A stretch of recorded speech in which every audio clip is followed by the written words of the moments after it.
Hello, in this video I'm going to give a conceptual introduction to the multivariate analysis of variance, or MANOVA for short.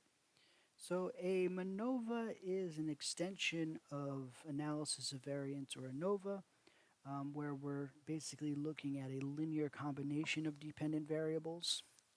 So it's a truly multivariate analysis because there are multiple dependent variables, whereas in the ANOVA there was only one dependent variable. Just like with the ANOVA, it's possible to have multiple independent variables and look at main effects and interactions. So you could have a one-way MANOVA, or you could have a factorial MANOVA.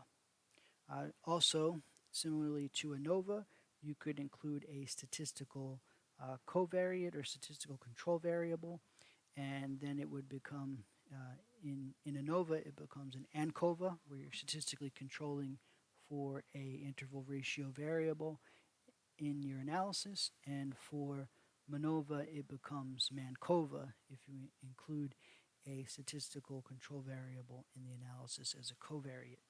So the main difference between ANOVA and MANOVA is with ANOVA you have one interval ratio dependent variable, whereas in MANOVA we have multiple dependent variables, and we look at them collectively to see if the independent variables and the interactions between the independent variables impact the differences in the collective means, whereas the ANOVA is a univariate analysis where there's just mean differences on one variable that we're trying to see if the independent variables influence.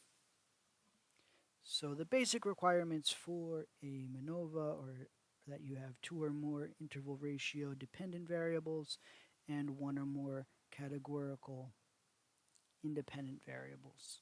And as I mentioned, it's possible to include covariates, and in that sense, MANOVA would become a MANCOVA if you're statistically controlling for other variables in the analysis. And it's possible to have a factorial MANOVA or a one-way MANOVA. So things can get more complicated than just a simple one-way MANOVA. But for now, we'll kind of try to stick to the simplest case.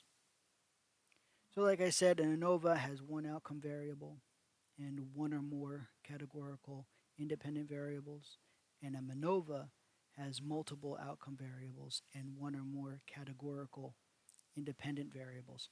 So an example of a situation where you might consider using a MANOVA instead of an ANOVA is, let's say you wanted to look at the effect of therapy types. Say you had 3 different therapy types that people were being randomly assigned to, and you wanted to see the effect of therapy type on different types of anxiety. So let's say you had several different measures of different types of anxiety, and you wanted to include those in one analysis. A MANOVA might be the analysis that you would want to go with in that situation. Usually a researcher will want to include multiple dependent variables, because if you have only one dependent variable, you're kind of putting all your eggs in one basket, so to speak. So it's usually advisable to have multiple dependent variables to give yourself a better chance of finding something that's hopefully really there. But if you do a bunch of separate ANOVAs, that will inflate your risk of making a type 1 error. So that's usually not desirable, and that's one reason why you might want to do a MANOVA instead of a bunch of ANOVAs. Also, if you run the separate ANOVAs, you could correct for type 1 error, but those separate ANOVAs will not take into account the relationships between your dependent variables. And oftentimes dependent variables are selected because they are part of a system of variables that is thought to be influenced by the independent variables. So you may actually want to take that into account, and MANOVA allows you to take that into account. So those are the main reasons for why you might want to choose a MANOVA over an ANOVA in a situation where you have multiple outcome variables that are thought of as a system of variables being influenced by your independent variables or their interactions. Here's a situation which isn't incredibly common, but it's possible that, let's say you have two dependent variables, y1 and y2, and their overlap in the univariate sense is substantial, and you might not detect an effect if you did two separate ANOVAs, but if you look at their relationship collectively, the MANOVA analysis would have a better chance of detecting the differences between the vector of means rather than looking at the means separately in the univariate sense. So that is a possibility where a MANOVA could be more sensitive to detecting differences in the vectors of means, and if you just did the ANOVA separately, you may not detect the differences. So as I've already mentioned, if you do a bunch of different ANOVAs, you are inflating the likelihood of making a type 1 error. You're also not taking into account the relationships between the DVs, and so a MANOVA will allow you to do that because you're basically looking at the relationship between the IVs and their interactions on a collective composite DV, or basically on a linear combination of the dependent variables that takes their relationships into account. And the significance tests are done on the outcome, the variate, the linear combination of the dependent variables. So just to recap, multiple dependent variables typically increase your chances of finding something if it's really there. Doing the MANOVA protects against type 1 error because it's one analysis and not multiple analyses. And occasionally you might identify findings using a MANOVA that an ANOVA, a bunch of separate ANOVAs would not identify. Disadvantages, however, are that a MANOVA is more complex, both mathematically and from interpretation standpoint. It's more complex. So the equations in a MANOVA take longer to understand and master than the equations in an ANOVA. And also the findings themselves are complicated by the fact that there's often multiple independent variables and dependent variables. So if you have interactions or main effects involving multiple levels of an independent variable and multiple dependent variables, decomposing those findings becomes a bit more complicated. There are additional assumptions which we'll get to in the near future for an ANOVA, so that does make things a bit more complicated than in an ANOVA. And there is, related to the complexity issue, there is more potential for ambiguity if you're doing a MANOVA analysis, just because there's a lot going on in terms of multiple DVs and multiple IVs and interactions. And if your intent is to decompose the analysis, it becomes a bit more complicated to break down the findings. So the null hypothesis in an ANOVA, as you might recall, is that the group means, so let's just say it's a one-way ANOVA for now, the group means across the levels of the independent variable are equal in the populations, and the alternative is that at least one of them is different from the others. In a MANOVA, it's a little bit more complicated because we're comparing group mean vectors. So we have a set of means across the DVs, across the different dependent variables for each group. And in a MANOVA, the null hypothesis is that those vectors are equal, so that basically the linear combination of the means for the outcomes are equal, whereas the alternative would be that those vectors are not equal. So the math involved in doing a MANOVA is very rarely done by hand, although you can check out my other video where I walk through the computations for this in a little bit more detail. In this video or this lecture, I'll just do kind of like basic hand-wavy stuff at the formulas. As you might recall, in ANOVA, you partition the variance into different sums of squares. So overall sums of squares is the difference between each individual score and the overall grand mean squared and then summed up, but that is partitioned into different sums of squares for the effects and also for the error. Right? So we do something similar for a MANOVA, except we're doing it using matrices. Now these matrices are analogous to the computations in ANOVA, except now instead of dealing with one dependent variable, we're dealing with multiple dependent variables. So we're dealing with basically a column vector of grand means and a matrix of group means. But basically it boils down to what's called the total sum of squares and cross products matrix, which is partitioned into the effect or between, or often called the hypothesis, or H. So this one is often called T, this one is called H, and this one is called E, or error or within. So this is the total sum of squares and cross products. So this is basically looking at the differences between the individual scores and the grand mean for each dependent variable. Between is looking at the differences between the group means and their respective grand mean for each dependent variable, looking at the squared differences there. And then within is looking at the differences within groups, so but each individual score and the group mean for each dependent variable.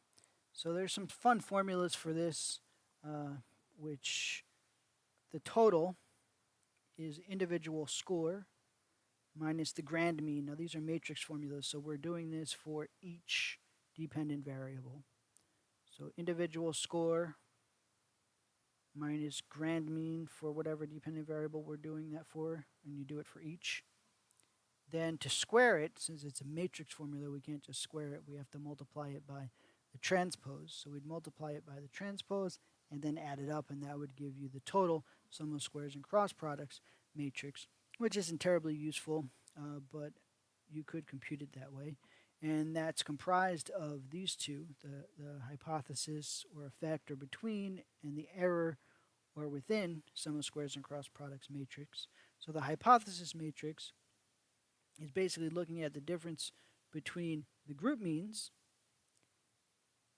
and the grand mean for each DV. So you would do this separately for each group and each DV. Square it by multiplying it by its transpose because it's a matrix, and multiply it by the group size, so how many participants or observations there are within a given group, and then add it all up, and that will give you the matrix for that, for the effect. And then error matrix, if you had these two, you could figure out the error if you did it correctly by taking T minus H by subtracting those two matrices. But if you wanted to calculate it, you could take each individual observation, compare it to the group mean for each DV. So you do this separately for each DV to create one, and then you create one matrix across all the DVs, and you would square it by multiplying it by the transpose of that matrix, and then add up all the matrices. So if you're really interested in the math behind this, I have another video that kind of goes over that in more detail, but these are the basic formulas for the sum of squares and cross products matrices. So just like in ANOVA, there's a significance test. The significance test is the most basic test statistic is Wilks lambda, which is symbolized by this, which kind of looks like a upside down V. And we would use those sum of squares and cross products matrices, or the computer would do this for you, but it would basically take the determinant of the error matrix and divide it by the sum of the effect matrix plus the error matrix, and the determinant of that. So you add those together and take the determinant. So this would be the E, this would be the H, and this would be the E, and then you would get Wilks lambda. And Wilks lambda can be used to compute an approximate F value and also to compute a P value and to make a decision regarding the statistical significance of your result. And it can also be used to compute an effect size measure. So this giant formula is how you could convert the Wilks lambda into an approximate F value. Fortunately, the statistical software program you're using probably does this for you, but if you were, found yourself with an incredible amount of time on your hands and your Netflix and whatever went down, you could probably work on this for fun. And so you will see in most computer programs, in addition to Wilks lambda, you'll get the multivariate F value, and there's also additional test statistics that most software programs will generate. Wilks lambda is kind of the simplest one, if we can even call it that, but there are other ones as well, which we'll get to soonish. All right, so let's talk about some of the additional assumptions of the MANOVA. So in MANOVA, we have the assumption of homogeneity of variance-covariance matrix, right? So you might remember in ANOVA we had the homogeneity of variance assumption. So now we have homogeneity of the variance-covariance matrix. So basically what that means is that we're assuming that in the population the variances and the covariances between the dependent variables, so the dependent variables variances and also their covariances, the extent to which they covary together, that they are in the populations the same in each level of the independent variable or variables, right? So the reason we're making that assumption is because we pull that information when we compute the error term, or the sum of the squares and the cross products for the error. So it's a very similar assumption to homogeneity of variance, but now we're throwing in covariance because we have relationships between the dependent variables. So we would have to make an assessment to see if we've reasonably met that assumption. So we could see, so if our groups were male and female, and then we had 3 DVs, we could generate a variance covariance matrix for the males and for the females, and we could inspect to see if they are reasonably similar. There is a statistical test for this called Box's M test, and most statistical software programs will give a p-value for this test. If you have a very large sample size and it's statistically significant, it might be still okay to proceed with the analysis because it's going to be sensitive to detecting small deviations. You might want to have a fairly conservative alpha for this Box's M test.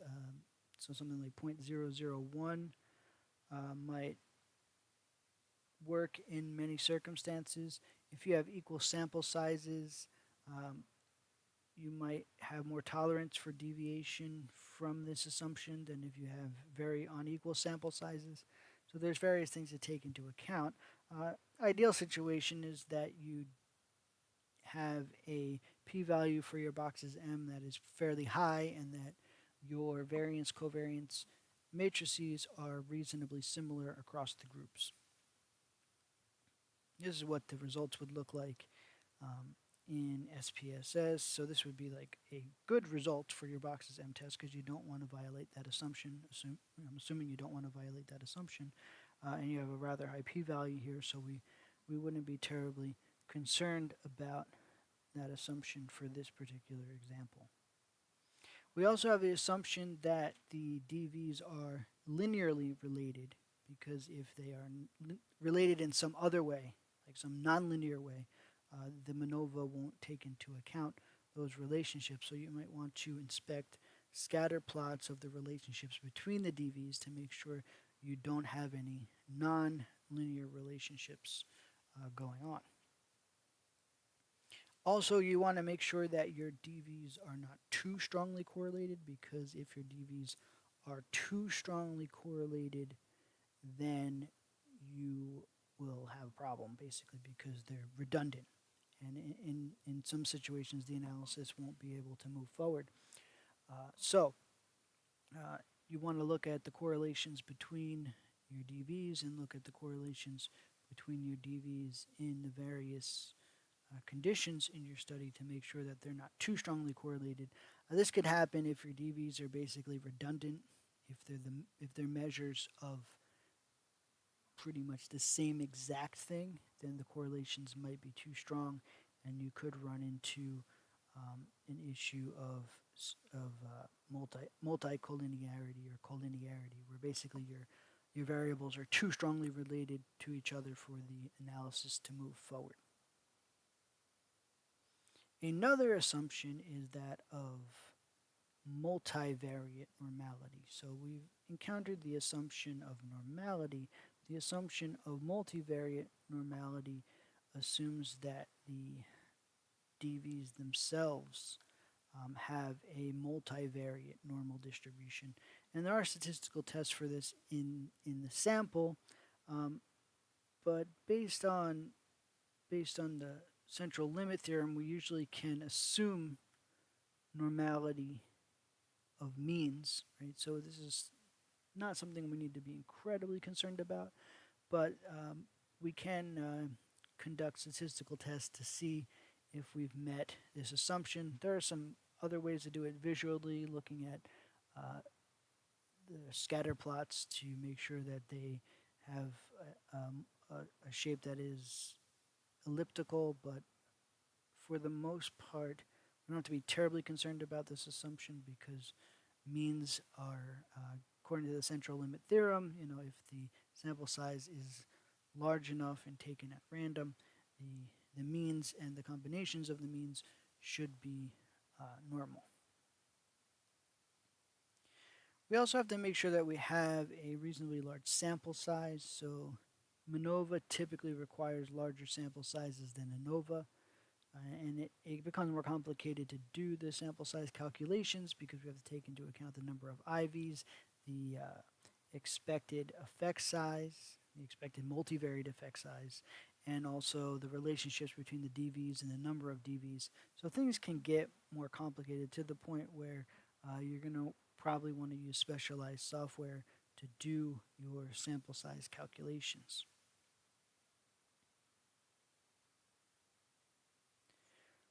So the significance tests in MANOVA are comparable to the significance tests in ANOVA, but they are the result of approximations.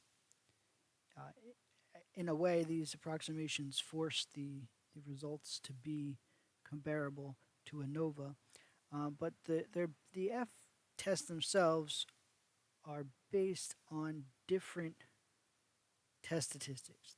The most basic one is Wilks lambda. There's also Hotelling's trace, Pillai's criterion or Pillai's trace, and Roy's greatest root. Right? So the most commonly used ones are Wilks lambda when there's no problems with violating assumptions of the analysis, and Pillai's criterion or Pillai's trace when there are some deviations from the assumptions of the analysis. Let's say a slight violation of the assumption of the homogeneity of the variance-covariance matrix.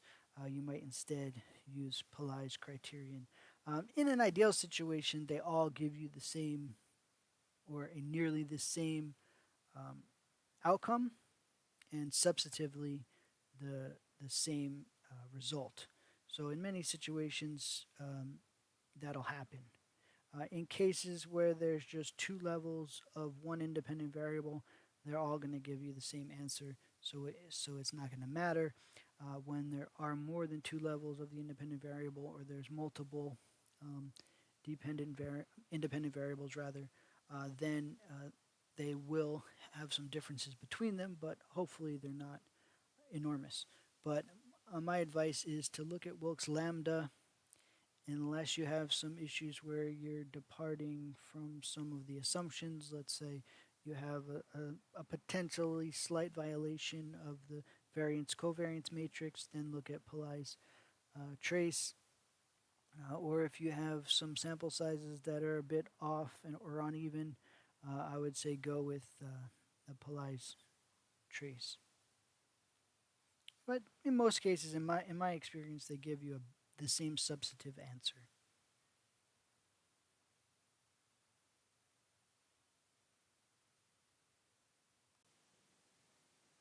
So as I mentioned, if there's only two groups, you don't really need to make a choice between the different test statistics. But when there's more than two groups, there's different linear combinations of the DV that are possible. So you might have to make a choice between them.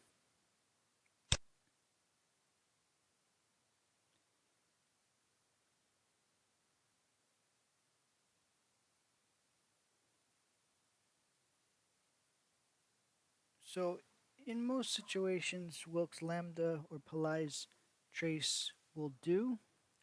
If your analysis matches the assumptions of the MANOVA, then Wilks lambda will do just fine. If you have slight deviations, then use Pillai's trace.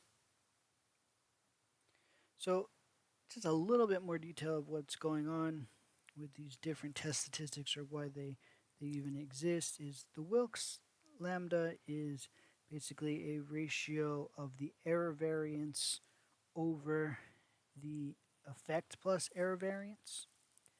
The Pillai's trace is the effect variance pooled across the DVs to the effect variance plus the error variance in the denominator. And Hotel's criterion is the effect variance taken together. And I wouldn't recommend using Roy's largest root, but it basically uses the variance from just one dimension of the dependent variables, the one that separates the groups to the greatest extent. So most software programs that do MANOVA will give you Wilks and also Pillai's, although some others will give more. And as I mentioned, Wilks is the one that's probably most likely to be reported, and the backup would be then Pillai's. But as I've also said, in most situations, they're all going to give you the same basic answer. The effect size for the multivariate analysis is actually pretty straightforward to compute. It's 1 minus Wilks lambda. That will give you the overall eta squared for an effect, and the partial eta squared. So that's looking at the variable, the IV of interest, or the interaction term of interest relationship to the leftover variance in the DV after accounting for the other independent variables and their interactions. That is a bit more complicated to compute, but nonetheless, there are formulas to compute it, and many statistical programs will give you that as part of the output.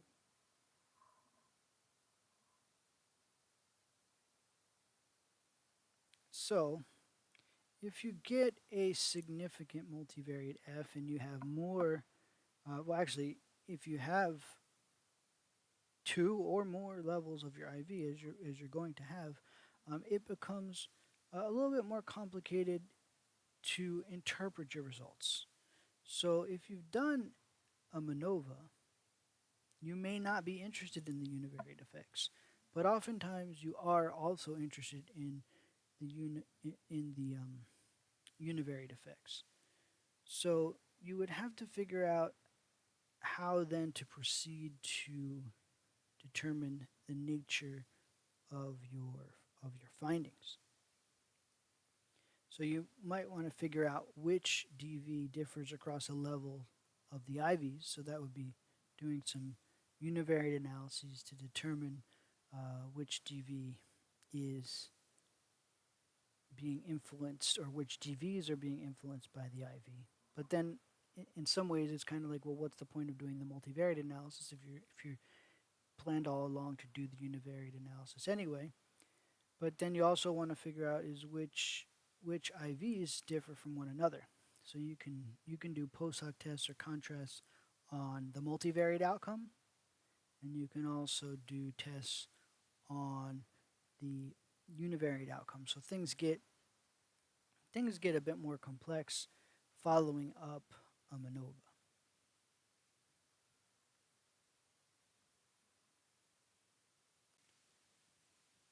So to follow up the results of a MANOVA, assuming there's significant results, you have several options. Probably the easiest option, although not the most widely recommended, but maybe the most widely used, is to follow it up with univariate ANOVAs. So just take the DVs separately and analyze them to see where the main effects and interactions and potential simple effects are.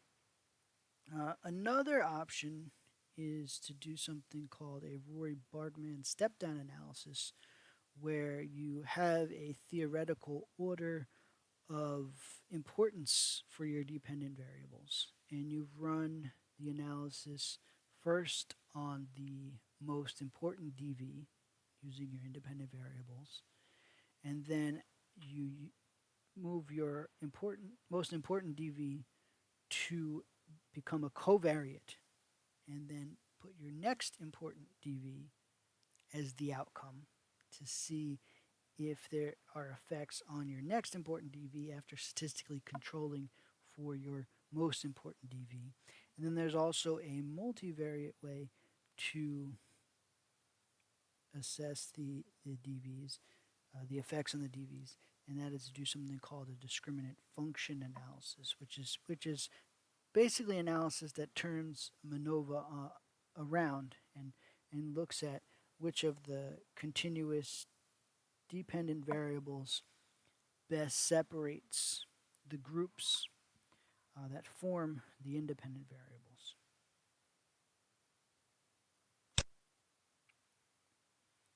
So for now, let me just discuss briefly the step-down analysis.